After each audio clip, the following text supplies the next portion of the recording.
Jūsų telefonas yra ne tik darbo įrankis, bet ir pramogų pasaulis. Socialiniai tinklai, žaidimai ir naudingos programos padedančios gyventi paprasčiau. Naudojantis oficialias programėlės iš oficialių parduotuvių kaip Google Play, Apple Store, Huawei App jums suteiks daug saugumo. Žinoma, visi norime gauti atsisiųsti mokamą programą ar žaidimą nemokamai. Tai yra per neoficialias parduotuvės. Toks sprendimas gali jums pridaryti ir didelių problemų, nes atsisiųstoje programėlėje gali slypėti virusai.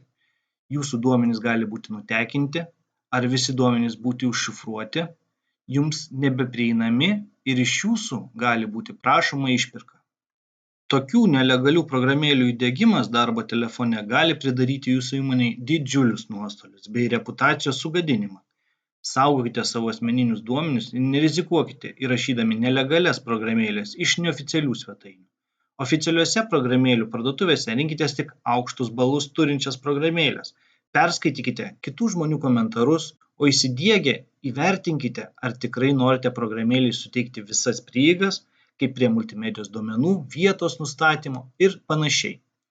Saugokite savo privatumą ir mažinkite rizikas jūsų duomenų nutekėjimui. Kad būtumėte visiškai saugus, atnaujinkite telefono ar planšetės operacinę sistemą, kai tik atsiranda naujinys. Nepamirškite ir programėlių.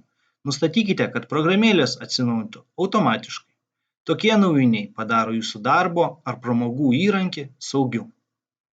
Jeigu norite papildomai apsaugoti tam tikras programas, pavyzdžiui, elektroninį paštą ar nuotraukų galeriją, įsidiekite AppLock ar panašias funkcijas atliekančią programėlę iš oficialių parduotuvių, kuri pasirūpins jūsų duomenų saugumu bei papildomų šifravimu.